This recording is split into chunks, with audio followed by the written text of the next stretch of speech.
Alright, looking at the topics of anatomy and all the different subdivisions that go into it. So we're going to start off with gross or macroscopic anatomy, and that's basically the structures that you can see with your eyes or the naked eye, the large structures that you can see within, the anatomical position and such. So you'll be able to identify, different parts of the body with the naked eye.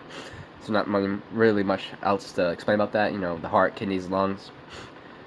So looking at regional anatomy is going into another subdivision, and regional anatomy basically looks at one aspect of your body, which you could say your arm, and then it looks in the deep parts of it like the blood, your bones, your blood vessels, your nerves, and that type of stuff. So that's what you see mostly with system or regional anatomy.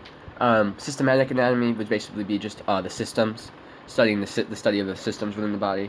There's a lot of them. This is what the book mostly goes into. We look at a lot of the systems for like one chapter could represent one system that we look at. For example, your cardiovascular system or your nervous system.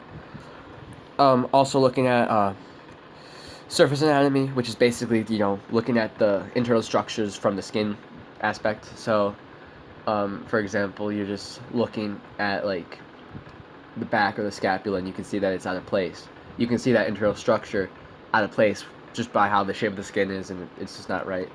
So that's a good idea of what surface anatomy is. The next one's going to be microscopic anatomy. Microscopic anatomy basically is anything that you can see or anything that you cannot see with the naked eye.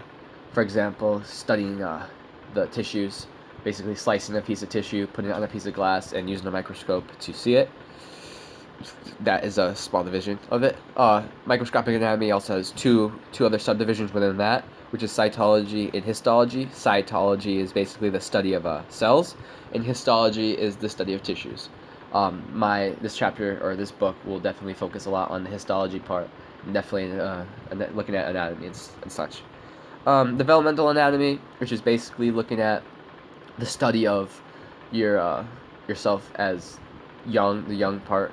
So from a young age of infant to adulthood, looking at how you developmental stages or changes within your structures. Then we're going to look at your embryology, which is basically the study of your development before birth. So that basically covers all the topics of the anatomy portion, and the next one we'll be looking at would be the topics of physiology in the next video.